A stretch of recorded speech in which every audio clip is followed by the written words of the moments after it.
So we're here with Mark Dvorak.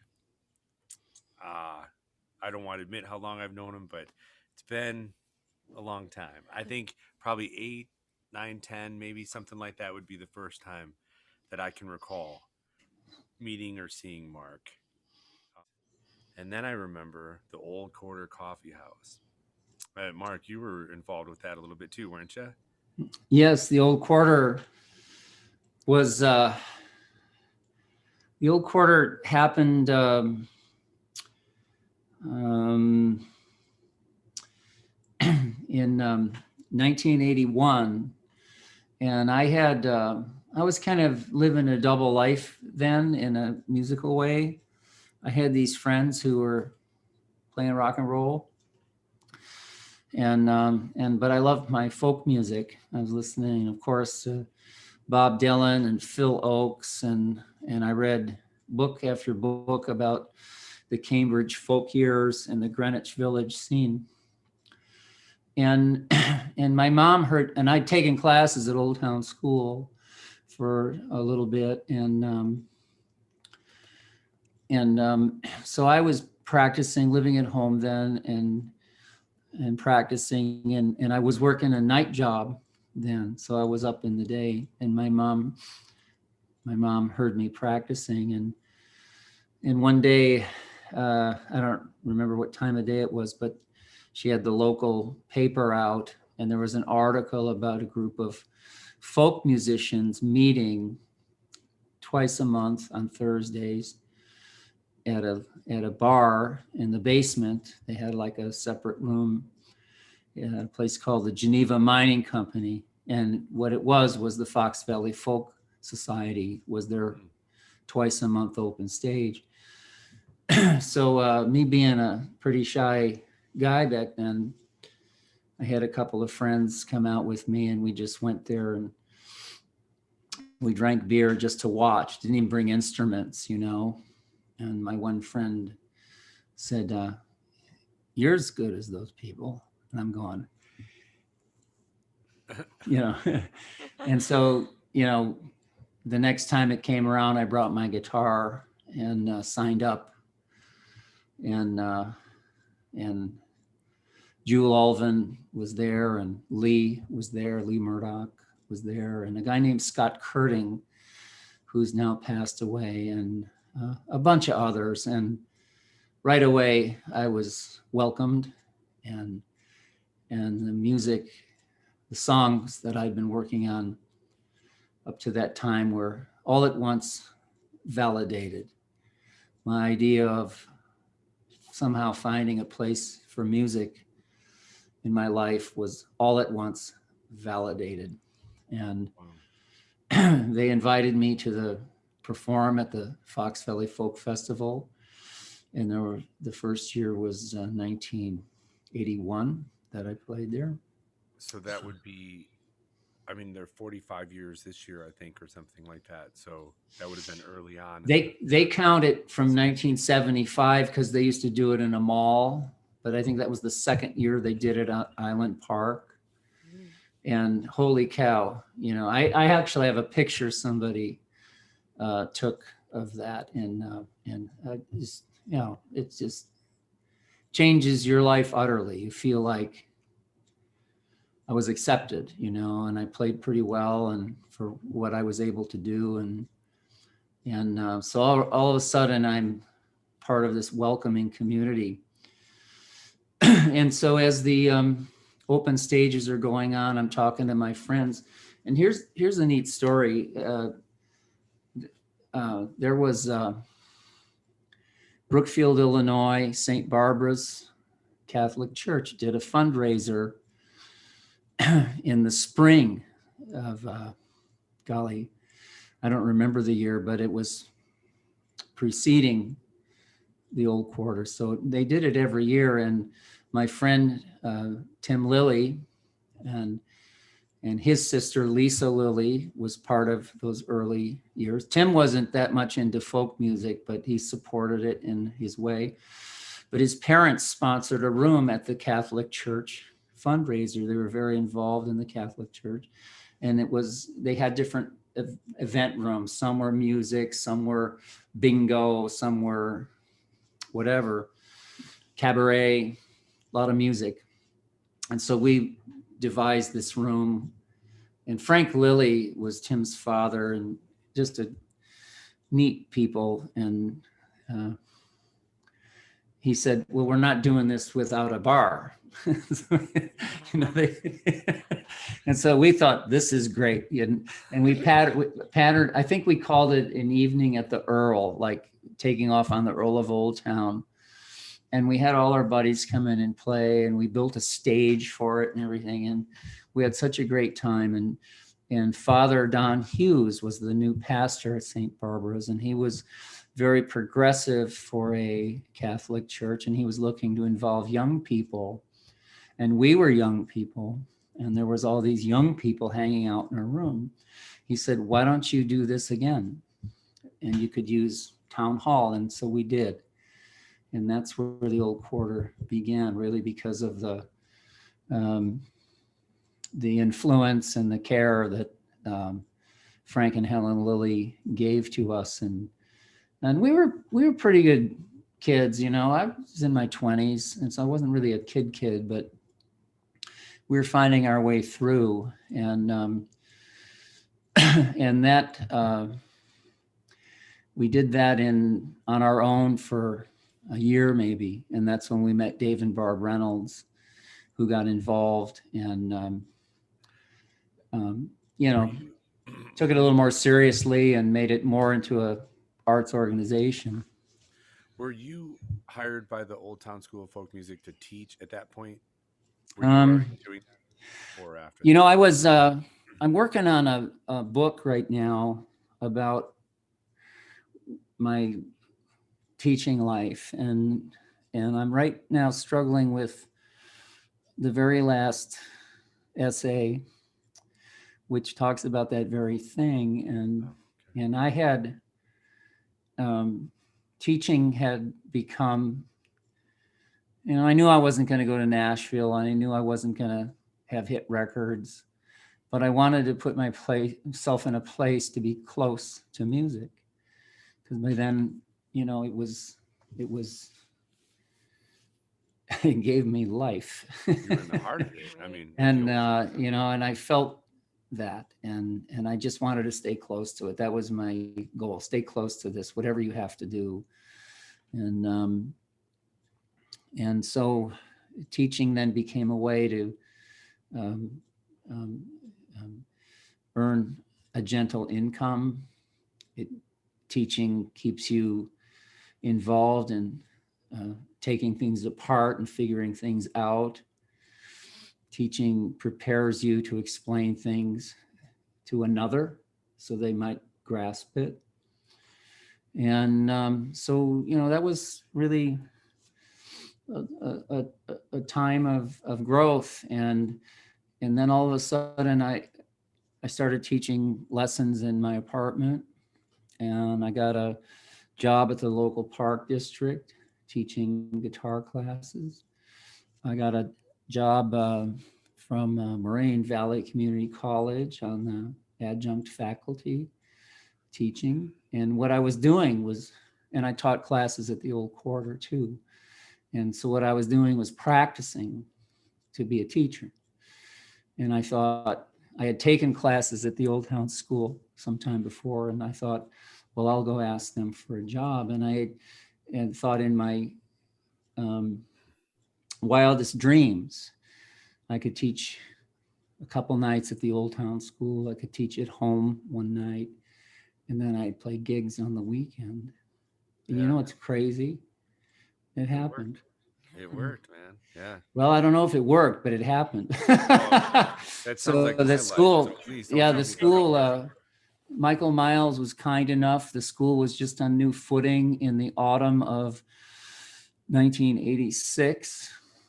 And Jim Hirsch had taken over 3 years before, and they got a new funding basis. And that Jim and Michael and whomever was on the board then, I could look it up. I remember some of their faces and a few of their names.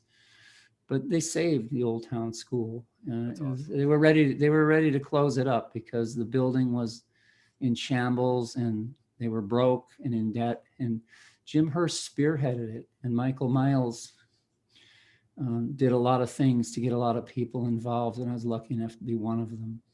Oh man, yeah. Wow, that's pretty amazing. It's it's been amazing. I'm sorry. I'm gonna That is be amazing. quiet. I'm just like, Well, yeah. go ahead. No, I think all of that is amazing, and you've had such a rich history in the Chicagoland folk music scene. But I kind of want to hear about Two Way Street Oh yeah, and that's how right, you Two-Way became Street. involved in Two Way Street, and just a couple. I mean, you've played so many times in the Two Way Street, and you're such a part of the family of Two Way. But what are your favorite? First, tell us how you got involved, and then tell us Okay. your favorite memories. Um, so we had our old quarter going at the Catholic Church, 1982. Dave and Barb were involved and kind of organized the old quarter program. And then somebody said, there's this place in Downers Grove and they do folk music. And I'd never heard of it.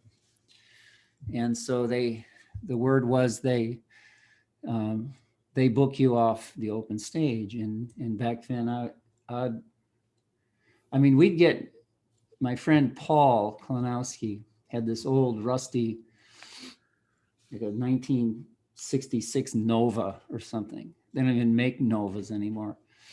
And he was the guy that had a car that ran. I could get you there. Yeah. And we all pile into this thing and we'd look up all the open stages in the newspaper, Libertyville, Hoffman Estates, Downers Grove, we just go play because that's what was available. And here's a place that you can play. It's in a church and they'll book you right off. So I went to the open mic and I guess I did okay because the guy, Frank Saviano was his name, managing the coffee house then. And he approached me and said, would you like to play a date? And I said, I'd love to play a date. And that was the first audition I ever passed. That's the first audition I ever took and passed it. And I thought, well, how hard can this be? Nice.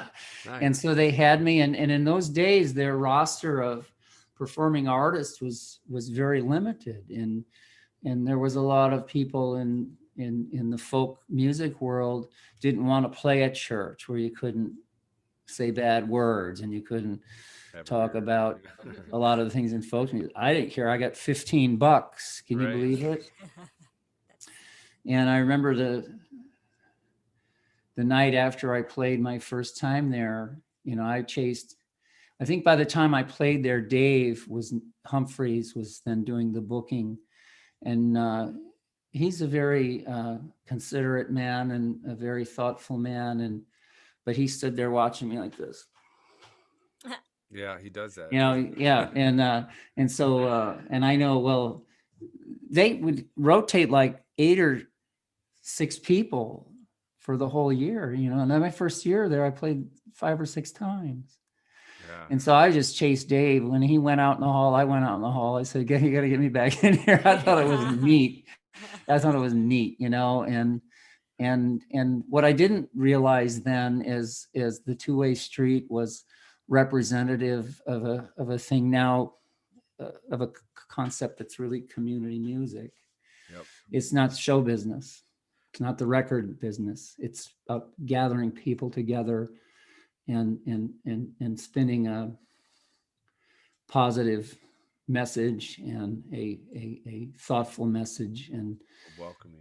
and this is what folk music's good at, really. Well, It's not good at being famous. It's good at storytelling and engaging people in a meaningful way. So when you told that story about having found your people, that's exactly what I thought of is the Two-Way Street, like finding your people, the community, the welcoming nature of it. Do you have any times that you played there where just the show went for crap, and Yeah, like the strings broke. about the first 12 years. Yeah. Oh, it was a place to practice. It's a place to work things out. And Art Theme, I don't know if you remember Art Theme. Sure. Yep. He's been gone for a while now, but he see was a Chris mentor next to all of us. And he and Fred Holstein, because they took this path, they didn't go to Nashville.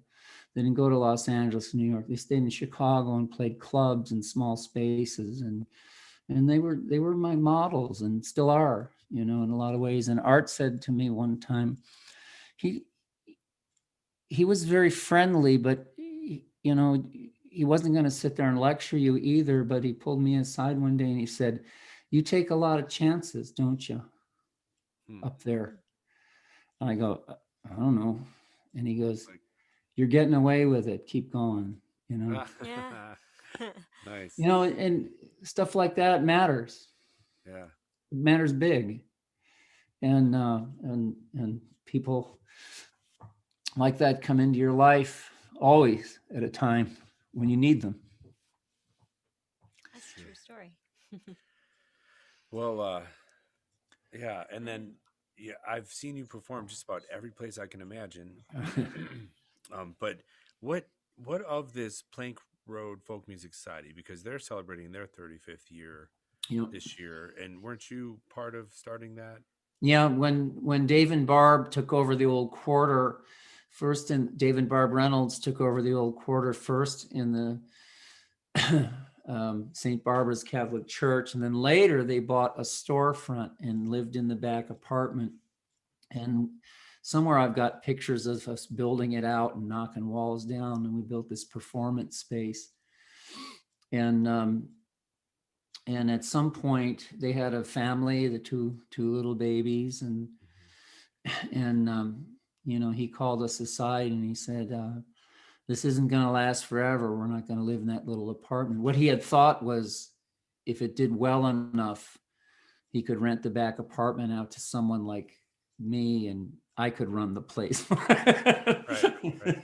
But anyways, so we created a nonprofit organization that the old quarter would transfer into the Plank Road after Dave and Barb had done their bit and moved along. And so we all took turns being on the board, and we all took turns writing the newsletter and being the treasurer. Your dad was the treasurer several times, and he was very involved in that capacity, and he always took his turn. And I remember him coming to different events with these two little boys and playing the mandolin, and we thought, this is what it's all about, right? Yep. A guy's looking for a place to bring his kids on Saturday while his wife's working, right? Yeah. Exactly. Yep. Yeah. So it was about Art Theme used to write a column in a magazine called Links on the Chain. Just add another link, just keep it going, and over the years, this is what folk music really has to offer. It does. Involvement, engagement. I'm art. Loving your new album, man. Your newest album. Like I love all those songs. Old Friends and Let Love Live On, and man, well done. Yeah. Bravo. Well, thank you. We enjoy it. Well, the record game is, it's you can't make money on records. It's very, very difficult. So I decided at some point when I made Time Ain't Got Nothing on Me, which is 9 years old now, and I worked with a guy named John Abbey, a great producer and engineer, and I spent a lot of money on that record, and for what he put into it and all of the wonderful players from the Chicago scene who were on it, I mean, the money was well spent. And but it was over $10,000, and which isn't, by industry standards, it's nothing, but to me that's a lot. And and I just can't see dropping that kind of coin anymore on a record, on a CD. So I started learning to record at home on my own. So, and Let Love Go On was my third try at self-recording. And the thing I kept telling myself is, you know, it's a process. You're not going to get it right, but get it close as you can. And hopefully it's been well received, and I'm grateful for that. And since then since the pandemic hit, I've been upstairs working on recording and learning all the while, you know. And you know, it was a good exercise, and to record all those songs and try to learn enough on different instruments to cover all the bases. Well, that'll be something we can hopefully look forward to in the future, some of the stuff you're working on now. So, Do you have any more questions? I don't think so. I know you're not one to ever really think like this, but a moment in your career where you're like, you finally let yourself say, hey, you know, I like, it was a bucket list thing that you wanted to do, or like, hey man, I actually like feel like I made it somewhere or did something significant, like a moment, anything like that. I mean, Well, you there's Pete two. Seeger multiple times. I mean, like, Well, that's like, that floors me, man. Just even meeting him, let alone, you know. you know, Pete made it his business to find out what other people were doing. He was pretty nosy, and he loved to see what young people were doing. But I'll tell you, two things come to mind with your question. And the first one was getting to know Michael Smith and rehearsing with Weaver Mania. We were together 10 years. And sitting in Michael and Barbara's kitchen rehearsing, that experience drew so much out of me. I had to keep up with them singing, and I wasn't that kind of singer. I think we first started rehearsing in the autumn of '99, and the last time we played was out in Colorado, and we had such a nice time because I'd finally gotten to a level where we could just interact musically. I wasn't intimidated or afraid. So that was a big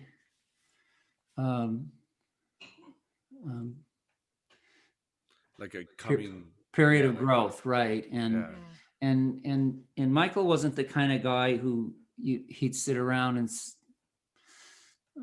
talk music with you, but he was always talking music, and if you paid attention, you'd learn how he does things. Like at one time, he sang bass part with Weaver Mania, and they wanted this tight show, and of course a guy like me walks in and I take it personally when they say do it again. Oh, what's the matter? I didn't do well enough.